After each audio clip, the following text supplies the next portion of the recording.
Okay, the next PowerPoint we're going to do is relative pronouns. And if you see the white slides, that's the one when you're supposed to give me an answer. Anything else is what you're not supposed to. As always in these videos, feel free to download the PowerPoint down in the video description so that you can use this to teach your own classes as well. And be aware that the previous video for this chapter covered how to memorize all these pronouns, so that is already presupposed as of this point. Okay, in this chapter we're going to master not just relative pronouns, but relative clauses as well, which come off of relative pronouns. And we're going to master them on several levels, one being their structure, another being their proper voice inflection so that you communicate them well and to yourself, and also how they relate to other things like interrogative pronouns. And so before we can get to this, we have to lay some groundwork. First, I'm going to do a little demo on the importance of voice inflection. Then we're going to skip the review because you already did that in the previous video. Then we're going to get into the relative pronoun intro exercises, where you're going to get the hang of just how to pick which relative pronoun to use. Then we're going to start charting interrogatives versus relative pronouns. They're in reverse direction. Then how to imagine them and express them with proper voice inflection.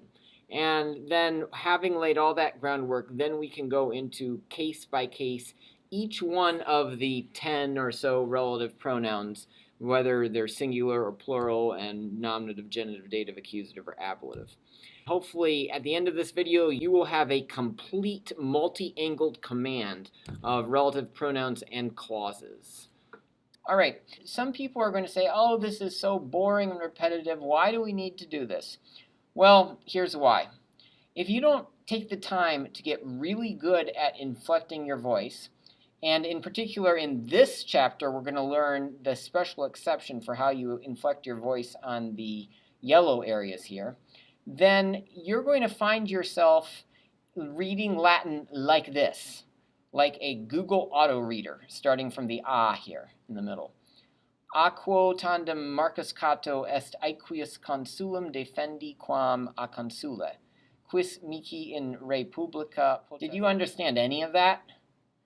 And you won't later either, right? Okay, but if you take the time to learn to inflect your voice, then you're going to sound like this. And listen to how much easier it is to comprehend what is being said, even subconsciously, without even trying. Et primum, Marco Catoni vitam ad certam rationis normam deregenti et diligentissime perpendenti momenta officiorum omnium de officio meo respondebo.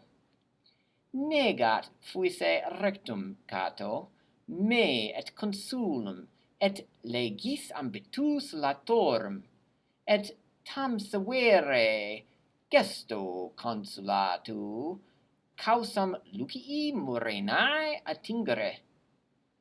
Cuius reprehensio me vehementer movet, non solum ut vobis judices, quibus maxime debeo, verum etiam ut ipsi Catoni gravissimo atque integerrimo viro rationem facti mei probem. A quo tandem Marcus Cato est aequius consulum. So hopefully from this you get an idea of how much more easy it is to comprehend, even subconsciously, just by the sound of the voice. And pretty much all I did in this was to inflect my voice according to the rules that we've learned previously and that we are going to learn in this chapter. And in this chapter we're going to, of course, as I said, work on the bright yellow areas, which are the relative and interrogative pronouns. So you might be able to skip some of this next 50 minutes, but you want to make sure that you understand the voice principles along the way and that you have mastered and memorized them, because this is something that you will take with you along your whole future so that you will be able to understand Latin rather than just to spoof and imitate it. What we did in the last video with interrogative pronouns, now we're going to use all those as relative pronouns. Relative pronouns, it says here, are identical to interrogative pronouns, except that relative pronouns tell, specify, or clarify something extra about their antecedent. Antecedent? Antecedent is the word that comes before it in the sentence. So if I say, Stephen who, the antecedent of who is Stephen. So ante in Latin means before. Cedent means stepping or yielding or coming. So antecedent is like whatever steps right before it. So how would you do this? The girl who sings is Julia. Well, you should already know from the last video that who, referring to a feminine antecedent, is quai, right? So notice how this works. You take the antecedent's gender and number, and the girl is feminine, and her number is singular, and you make the relative pronoun have the same gender and number. Quai is also feminine singular. So relative pronouns and their antecedents must agree in gender and number. Now they don't have to agree in case. We're going to learn more about that later in the video. So now you know how to pick which relative pronoun form to use. You pick any one of any case that matches the word before it in gender and number. So all you have to be concerned about is that you get the correct quadrant in the chart. In this case, feminine singular. Now I want to stop and step back and say a word about relative pronouns in general. What do they do for us that is so valuable to us? Well, they branch off from any other noun in the sentence, embellishing it, describing it, and giving us a whole lot more information about it. You have a girl and you don't know what sort of girl she may be, but it tells you who sings. So now you can imagine this girl having a little more depth. She's singing. It's a little less abstract, a little more real. And then after that, you get even more information telling you exactly who it is. So that's the way the relative clause in here works. It tells you more information, more than Puella told you. Alrighty, so the women who laugh are Syra and Delia. Which one would we use here? Why? Tells us more than women told us. Now, you might look at this and say, hey, this is pretty neat. You just put it right into the sentence. Right. That's what a relative pronoun is. It's relative to the word right before it, relative to its antecedent. It's not an interrogativing. It's not asking, who is it out there? No, it's relativing. It's relating to the thing right before it. The girls, which girls? The girls who laugh are Syra and Delia. That's what a relative pronoun does. All right, the boy who weeps is Marcus. Well, the boy didn't tell us much, but qui plorat will tell us more. And we'll even get even more after that. All right, the boys who punch are Marcus and Quinus. What one would this be since it's plural? Qui, good. And it tells us even more. Which one would this be? The town, which is the capital of Tunisia, is Carthage. Neuter. And great. Okay, the towns, plural, which are in Greece, are many and great. Neuter plural was quai, right? And now this is going to get kind of neat. Here you see two separate sentences, two separate microcosms or little universes connected by both concerning the one same person. The boy who punches a girl soon weeps. So the boy, which boy? The one who punches a girl. Soon weeps. Spank, spank, spank. Ah! So notice that qui puellam pulsat, who punches a girl, had nothing to do with puer plorat. The only thing that it had to do was that it was talking about the subject of puer plorat. which it was referring to and giving more information about, qualifying what sort of puer. All right, so what would this one be? Father beats the son who punches a girl. Now you have to think to yourself, what is the qui talking about?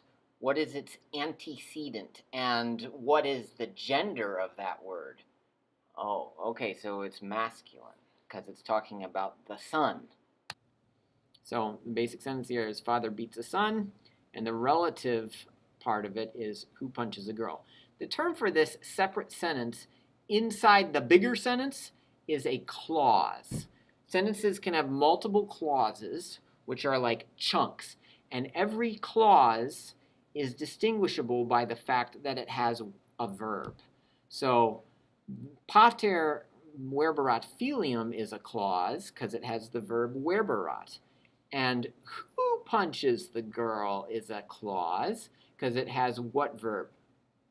Right, pulsat. Okay, so put them together and they make what's called a complex sentence with two clauses and one verb in each clause.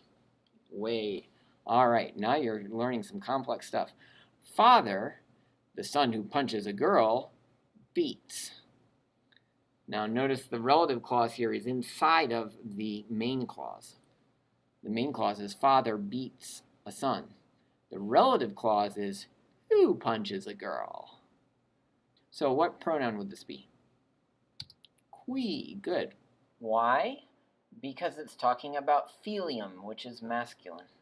Not just any son, but the son who punches a girl is the one who gets beaten. Boink, boink, boink.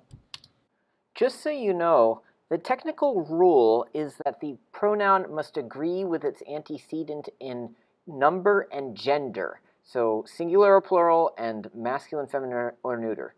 It does not have to agree with the antecedent in case. And now we're going to start seeing all the various ways that it can not agree with its antecedent in case. We're going to go through all the different cases that that relative pronoun could be. Okay, so now we're going to move on to the next stage where we're going to really start dissecting these complex sentences into the various clauses and understanding how they relate together. So the first thing we have to do is identify what are the precise differences between interrogative pronouns and relative pronouns. Well, the main difference is that when you use them in a sentence, they tend in opposite directions. The relative pronoun will flow inward and specify or qualify or narrow the subject to a particular individual or group of individuals. But an interrogative pronoun is going to seek out a whole sky full of possibilities, trying to imagine what could possibly satisfy the predicate conditions in the rest of the sentence. Who has a red Lamborghini with its lights on out front? You know, you're imagining every single person in the store, right? So one of them tells more specifically and the other one asks more generally. Okay, the second rule is that the direction or force of the relative pronoun, as you say it in the sentence, depends upon its case. But now don't worry too much if you miss some of this right now, because we're going to go over all of this in a lot more detail in the rest of the video.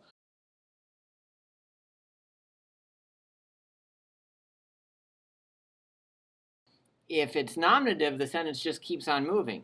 If it's genitive, the sentence digresses into a lower microcosm being described having to do with the possessions down there.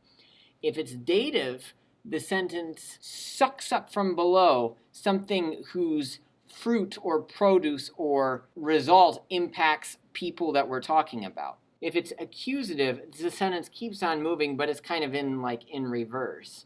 But now the verb is going to be kind of like in reverse. Instead of the verb moving forward, the verb is now going to be acting backward against that accusative. And if it's ablative, the sentence keeps moving forward, but it kind of scoops or picks up some circumstances or some sort of situational or accompanying items along the way. All right, so, but if you had an interrogative pronoun, notice that the sentence will tend usually in the exact opposite direction. So when you had who and the sentence kept on moving forward, well, if you ask who, then it's kind of like you're rechecking backwards back for that subject back there. So therefore, when you say who is an interrogative, then suddenly the force of it is the reverse. And that's why when you ask a question, it's like the flow of the sentence stops. And we first have to handle this whole question that needs to be cleared up back there. Okay, so same with genitive. When you say, whose son is blank, and you go talking about the children down there, that's the opposite of when you say, whose son is Marcus, and you're trying to find all the possible fathers of Marcus. So as a relative pronoun, it just smoothly digresses down into the microcosm. As an interrogative pronoun, it searches up into the greater cosmos. Now, dative is the one exception. When you say the boy for whom the birds sing, then the sentence kind of sucks up from below some process down here that's impacting the boy being talked about. That actually is exactly what also happens in the interrogative form, where you say, for whom are the birds singing? It's just that now your perspective is kind of down low here, rather than before where your perspective was up high. Now, accusative, when you say whom you love up here as a relative pronoun, the sentence just keeps on moving, but as I said before, the verb's action is just kind of backward. Whereas when you say, whom do you love, it's kind of like suddenly you stop the sentence and you have to look back again and clarify, oh, who was that accusative back there that we skipped over too fast? Which one of them? So just like whom can either move forward as a relative pronoun or stop and look back as an interrogative pronoun. And then lastly, ablative scoops up some accompanying circumstances as a relative pronoun. The sword with which I killed the giant kind of reverses when you ask it as an interrogative. With which sword did you kill the giant? Back there, so that's also kind of in the reverse. All right, so those were our two rules. First, that one narrows and the other explodes. And second, that one moves one direction and the other moves the other direction, usually. And so now the more important one of these, because the more tricky is going to be the relative pronouns. And that's what we're going to work on in most of the end of this video. But as we do that, remember that every relative pronoun is relating and derived from an interrogative pronoun that usually has an import or a reference or a force that is its reverse. So, this is what we'll be doing in most of this video. Let's start with an interrogative pronoun. What if I asked, quae laborat? Who is working? That would be an interrogative pronoun, and you're having to look back to figure out which one was the subject. Was it Eucosta? Was it Marcia? Was it Euphrosyne? I don't know! But if it were a relative pronoun, Marcia, who works, then the sentence would reverse and just assert something kind of like the way that the response asserts something. Marcia works. Okay, before we really start, so I want to take a moment and go through how you imagine or visualize a Latin sentence with all its varying cases, because there is a good system that will enable you to subordinate some things to other things, and therefore keep things straight in your mind and have a proper imagination, or the word is phantasm, of what's going on in the sentence. And if you have that, and if you're good at that, then you will also be able to communicate that through voice inflection, so that you will be laying these little cues for your listener about, oh, this is an owner up here, or that's an underlying circumstance down there, things like that. So here is subordination in a standard sentence. The nominative out there, of course, starts the sentence. The ablative here provides the underlying circumstances. The dative is kind of like the final end, or the final product or outcome or ultimate recipient. Remember, it was the indirect object, which tells us the to or for, or the beneficiary for whom all the sentence happened. Then lastly, up there is the genitive, which is the possessor of any one of these other words in the sentence. So you can move the genitive around however you want to. That's fine. And then that leaves us, last of all, just the accusative, which is kind of like a piece of the verb. You can see it there inside the verb. So the way a standard sentence might go is like this. Medus to the finger of Lydia a ring with money gives. Okay, so now this is the basic way that you visualize the sentence. However, I should qualify that there are two options for the dative here. One way you can visualize the dative is at the end of the action, and then you're envisioning this main thread as kind of like a chain of causality with the dative at the end as the ultimate recipient. But a second possibility, and this is actually a better one, is that you can visualize the dative as pushing its effect upstairs into whoever is the recipient or beneficiary up there. And this will actually work better for visualizing dative relative pronouns like cui and quibus. So I recommend this system better. Now you notice both dative and genitive are up here. Why is that? Well, it's because dative is 2 or 4, so its action is rising upward, whereas genitive is whose or apostrophe s, Caesar's. So genitive's action is actually flowing downward. So they go in different directions. All right, so how would this work? Well, let me push the verb out to the end here so that now you can see better the main thread of the sentence. And of course, the accusative should be out there with it. And so now let's practice how you would say this sentence in such a way that it would be communicative to someone. So anything up high here, you're going to say with a high pitch, and anything down low there, you're going to say with a low pitch. So I would say, medus digito cum pecunia Lydiae annulum dat. Now, I got this a little out of order. I probably should say, medus cum pecunia digito Lydiae annulum dat. That's what I should say. But in any case, you get the idea. Dative and genitives are said with a higher tone of voice. Ablative is said with a lower tone of voice. And why? Not just for fun, but because you should actually be envisioning this stuff in a way similar to this. Okay, so that's subordination in a standard sentence. But if we have a relative pronoun like qui, quai, quod, or any of the declensions beneath it, then that relative pronoun is kind of like a conjunction, a joint or hinge, starting off a new sentence. And so these relative pronouns are going to act weirdly. And how are they going to act weirdly? Well, they are going to be voiced in the opposite direction from which you are used to voicing these cases up here. Now, why is that? Well, it's because the relative pronoun is introducing a whole new sentence as a result of where that case goes rather than as the source of where that case comes from. So that's why it's going to be the reverse. Okay, so this is what it's going to be like with subordination of a relative pronoun. First, you are going to figure out the relative pronoun's case. And then you're going to say and envision it in the opposite place from which it should be.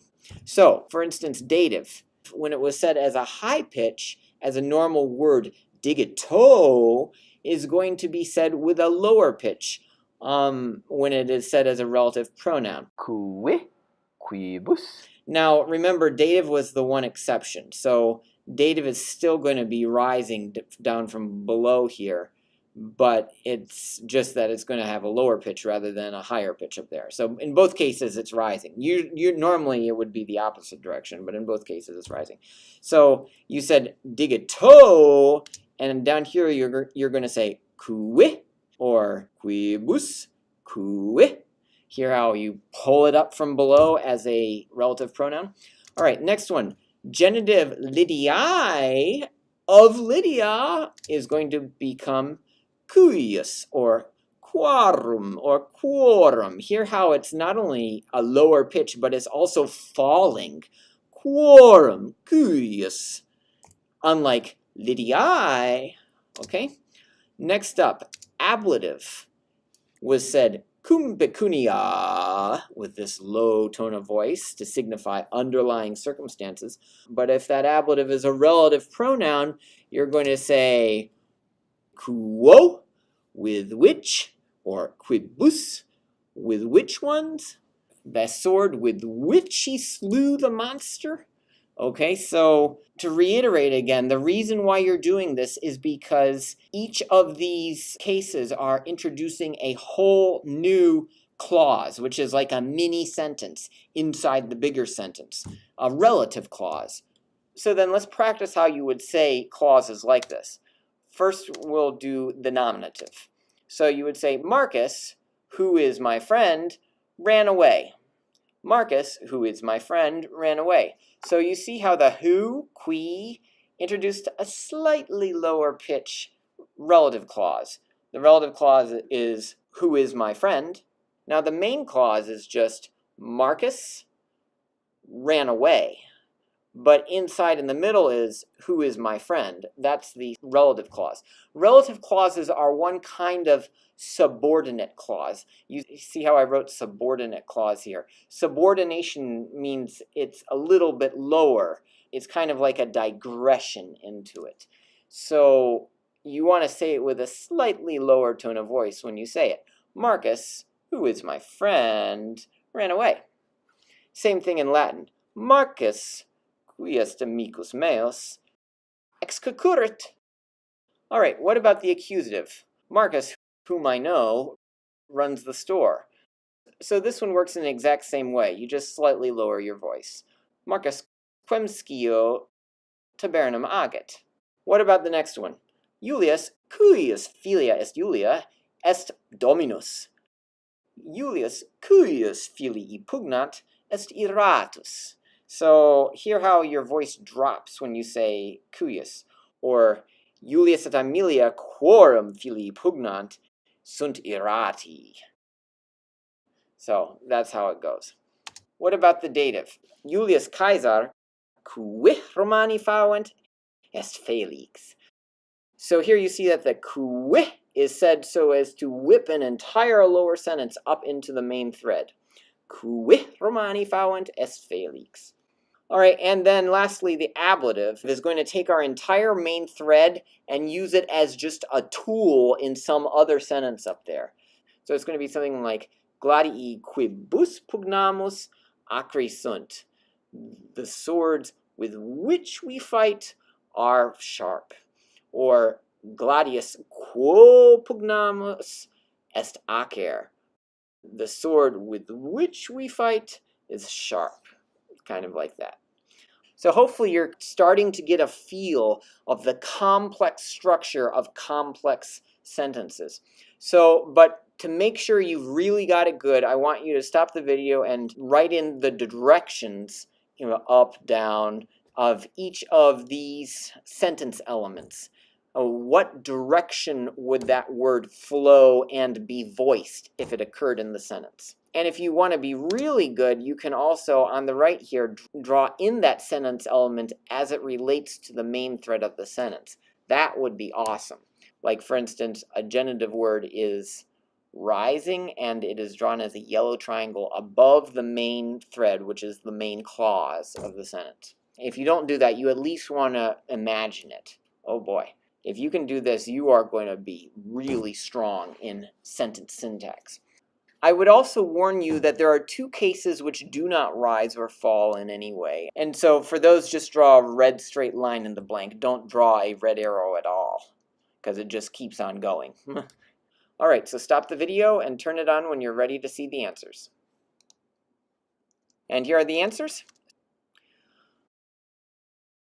Cuius, of course, down here will look like that. Okay, now we're going to get into the meat of this video, and it could get a little repetitive because, as you can see here, we're going to go through all 4 cases of the relative pronouns. And for each one, I'm going to do it first in English and then in Latin. So you might be able to just watch the first one, the nominative in English, and get the gist of it, and then just skip ahead and skim the rest and save yourself a lot of time. But in any case, we're going to start now.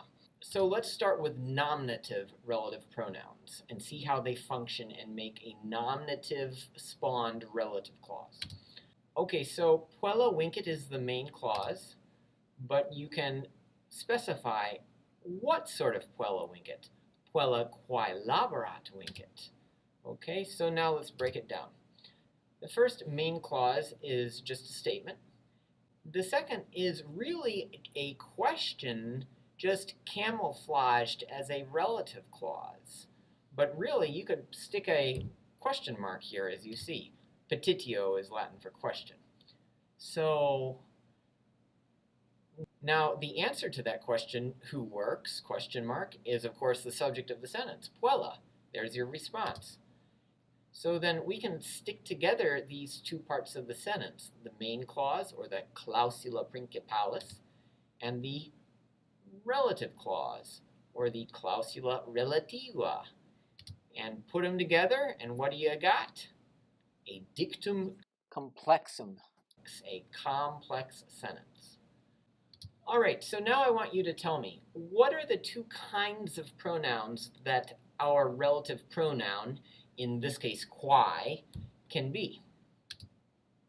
Answer, it can be a interrogative or a relative pronoun. And notice how they tend in opposite directions. Now, in what direction does who or quae extend or flow when it is a interrogative pronoun? Well, you can remember the picture from the previous slide. It flows backward toward an unknown subject. What about the relative pronoun? In what direction does that flow? Well, you can remember from the slide, it flows forward, just with the normal flow of the sentence. It's just a slight digression. You barely even drop your voice. So, when you see a nominative relative pronoun translated as who, and notice that the relative pronoun narrows down or specifies or qualifies exactly what sort of subject you're talking about. Not just any girl, but a girl who works. All right, let's go on to the genitive. Whose is it?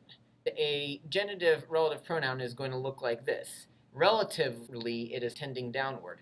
Interrogatively, it is tending upward. As an interrogative, as you see here, it's asking, whose is it? Is it of Sabina? Of the men? Of Marcus? Whose is it? So it's seeking out a whole sky full of possibilities. The response of it is going to tend downward. Sabina's it is. Or you could say, Sabina, whose it is. So that's how a relative pronoun differs from an interrogative pronoun. All right, so let's go on and break this down. First, English. The girl whose bike I took turned me in. So let's break it down. First, sentence one is, the girl turned me in. That's your main clause. Sentence two is, whose bike did I take? Whose bike took I? And this, again, is a question camouflaged as a relative clause. You just have to add a question mark and flip the verb and subject to expose its questioning nature. And of course, the answer to it is the subject of the sentence, the girl. Okay, so now let's combine them all together. The girl turned me in, that's your main clause. Whose bike I took is the relative clause. And stick them together, and what do you got? A complex sentence with a subordinate clause inside of it. What kind of subordinate clause? A relative clause. All right, in Latin. Quella cuius birotam capi me tradidit. Videamus. Clausula prima est dictum. Quella me tradidit. Clausula secunda est petitio. Cuius birotam capi? Cui? Responsum est, quellae birotam capi. Id est responsum. Nunc juntemus haeduae clausulae et frasum complexum faciemus. Quella me tradidit est clausula prima, cuius birotum capi est clausula secunda, et haeduae simul frasum complexam faciunt.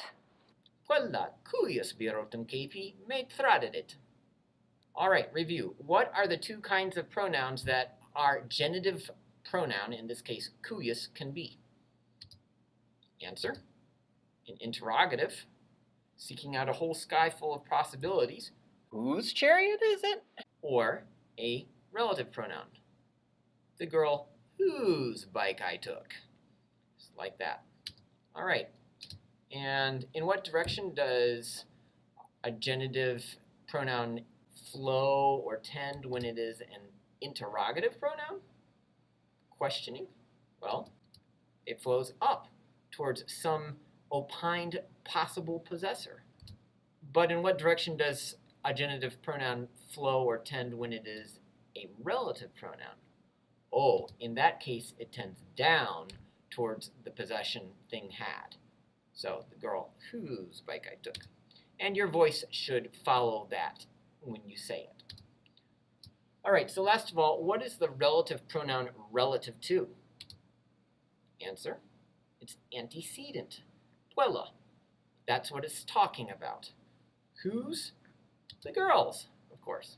All right, so when you see a relative pronoun, remember these two things. Translate it as whose, and whose is much better than the other possibility, of whom. Don't use of whom, because of whom is kind of like in reverse, whereas whose just flows forward so nicely. So always use whose. And then make a mental note that it delves downward into the lower possessions. All right, let's move on. Accusative singular. Whom does she see? The farmer? Julius? Caesar? I don't know. All right, so the response, of course, is, well, she sees Julius. Whom does he love?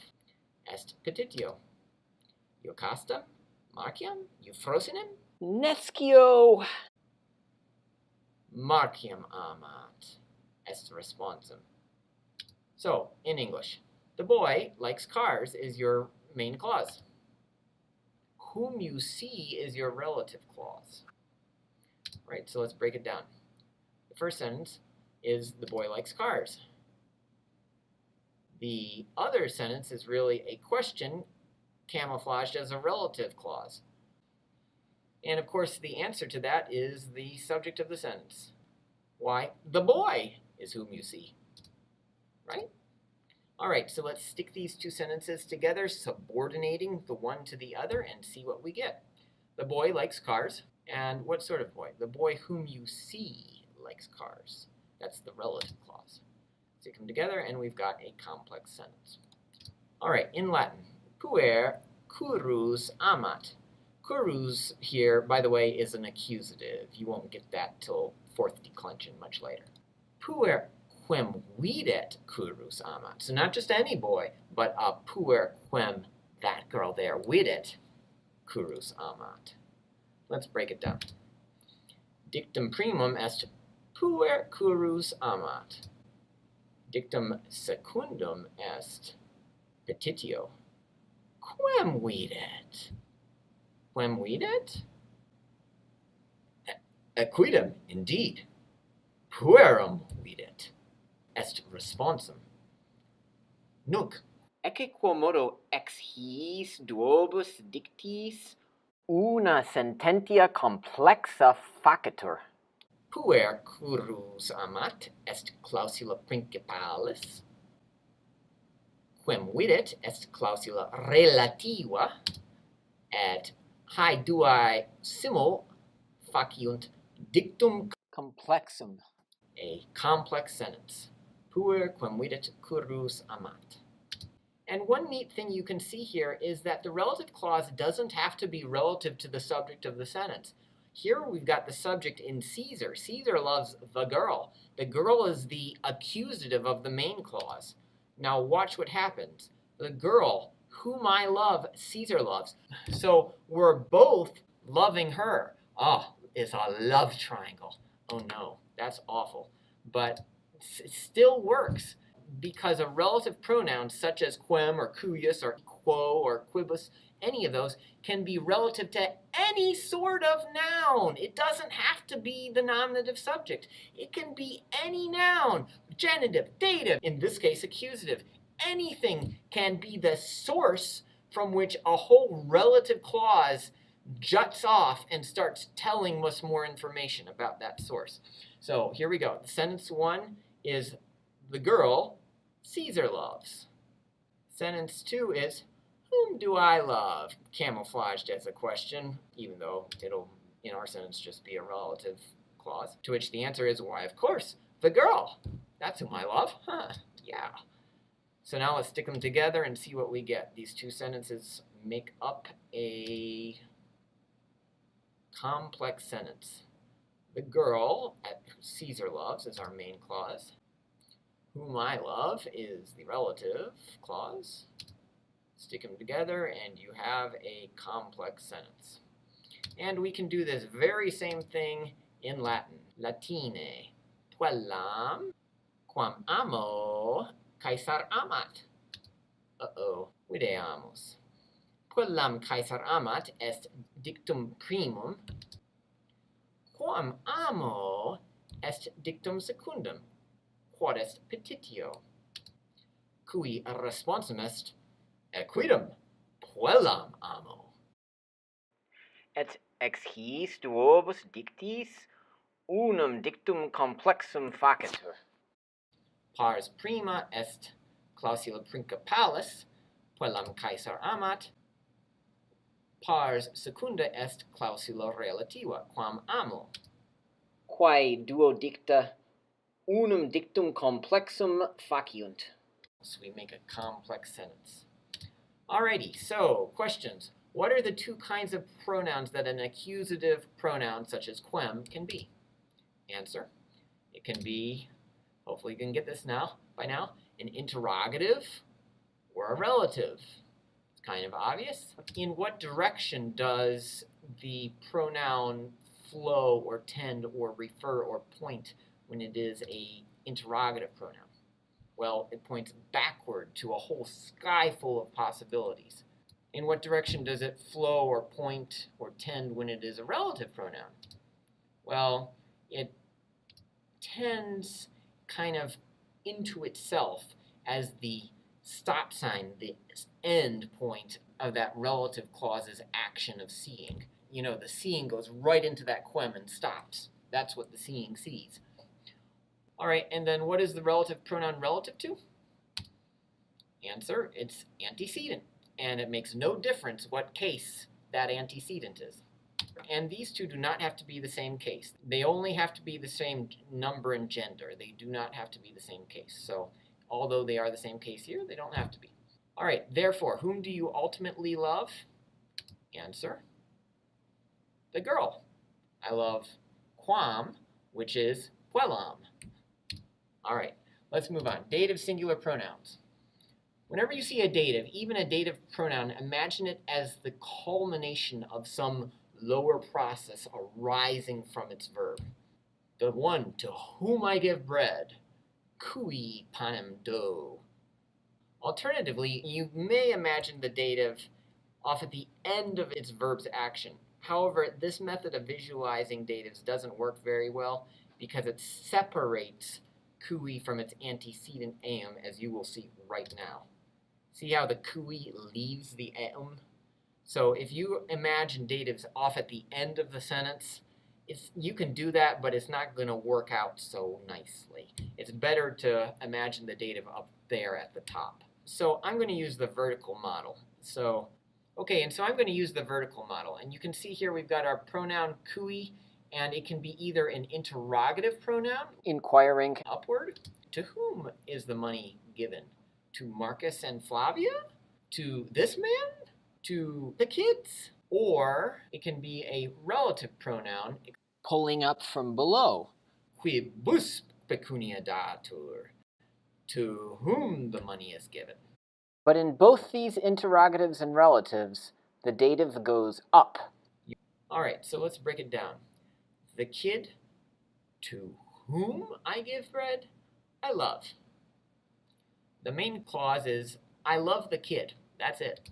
The subordinate or relative clause, masquerading as a question, is, to whom do I give bread? To which, of course, the answer is its antecedent, to the kid. All right, so let's put them together. The main clause is the kid I love. The relative clause is to whom I give bread. And stick them together, what do you got? A complex sentence. The kid to whom I give bread, I love.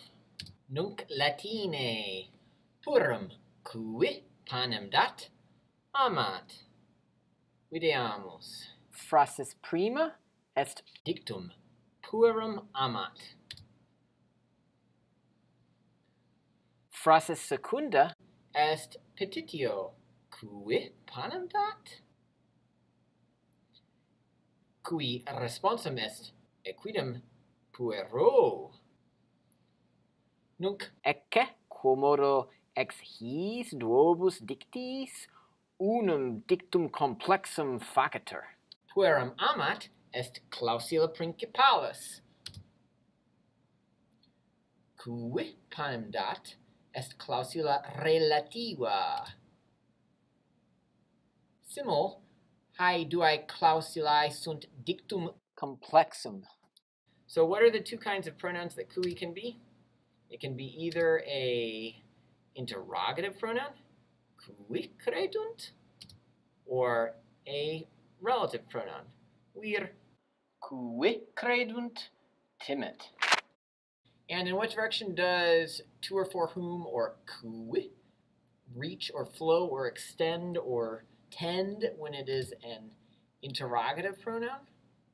Answer: it tends upward toward an unknown beneficiary. To whom? And in what direction does it tend or flow when it is a relative pronoun? Answer: also upward toward a known beneficiary in the main clause. Then lastly, what is the relative pronoun, in this case cui, relative to? Answer: its antecedent. Therefore, to whom do you ultimately give bread? To the cui, but ultimately to the viro. All right, now we're going to learn the ablative pronouns, and you're going to find that these are very similar to the datives as pronouns. Now, as words, they wouldn't be, but at least as pronouns, they will be. All right, so, and that makes sense because the dative is shooting for some higher purpose, where the ablative is pulling up some tool for the present purpose. So they both rise. All right, whenever you see an ablative pronoun, you want to imagine it as launching or springboarding up to some higher purpose, more important than where you are down on the level of the tools.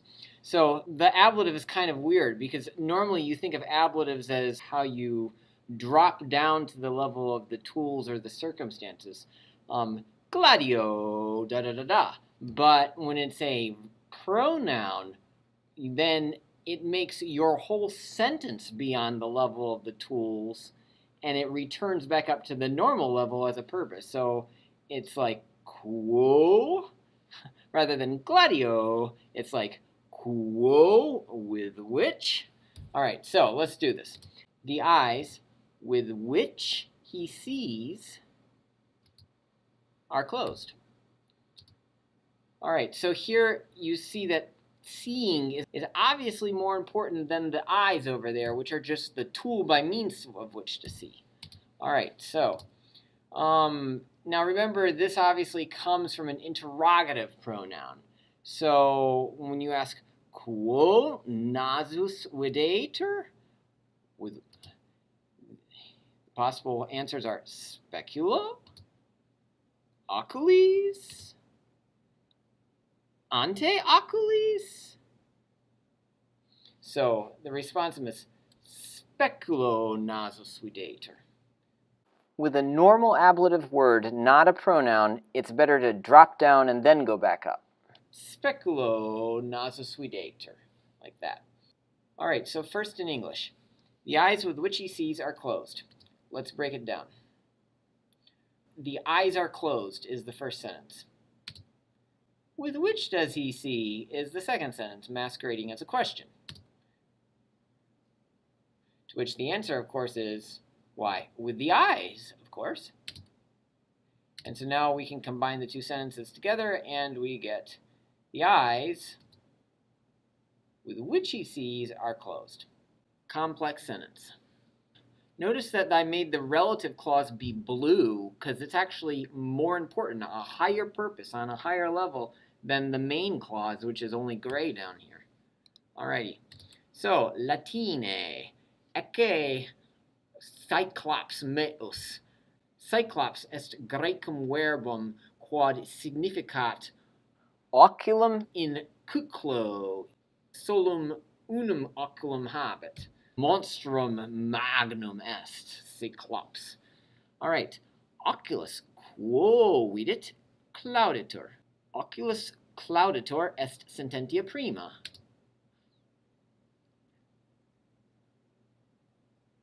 Quo vidit est petitio. Qui responsum est quidem oculo vidit. Nunc ex his duobus sententiis una sententia complexa facitur. Oculus clauditur est clausula principalis. Quo vidit est clausula relativa, et simul faciunt sententiam complexam. All right, first question. What are the two kinds of pronouns that quo, qua, and quibus can be? Answer. Interrogative, qua scribit, and relative. Penna qua scribit est mea. All right, in what direction does quo, qua, quibus tend or extend or grow when it is an interrogative pronoun? Answer. Angling upward from possible tools or accessory circumstances that are used in the situation. In what direction does quo, qua, quibus extend when it is a relative pronoun? Answer. Also angling upward. All right, in what direction does quo, qua, quibus tend or grow when it is a relative pronoun? Answer. Also angling upward.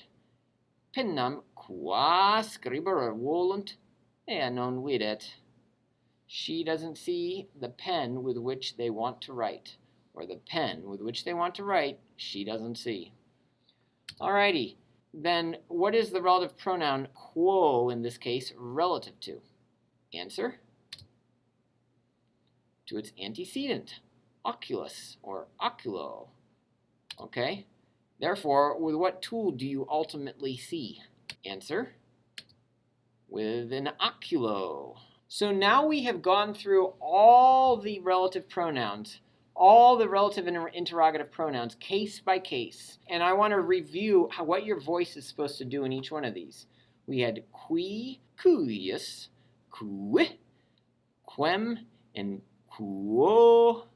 That's going to be different than how you would say these as words. So now I'll say them with a word and a pronoun simultaneously. Marcus, qui, patris, cuius. Notice how they go in different directions. Iuliae malum dat versus qui. Both of these go up. Amicum amat versus quem amat. Both of them kind of concentrate in. And lastly, gladio versus quo. So on the nominative, dative, and accusative, the intonation is the same, but on the genitive and ablative, the intonation separates, depending whether it is a normal word or a pronoun word. And by pronoun, I mean here relative or interrogative. And remember, this is how you pronounce them if they're normal words. Medus cum pecunia digito lidiae annulum dat. Just like that. But if they're pronouns, then you're going to pronounce them in the opposite way, namely qui, cuius, quo, and quem. And of course, you can see that again right here. All right, so I hope you enjoyed it, and now you have learned all the relative pronouns and how they conjoin whole sentences to make a complex sentence. So the most important thing is, what do you think? Intonation. Yes, you got to remember that ablative and genitive are pronounced differently if they are relative pronouns than if they are regular words.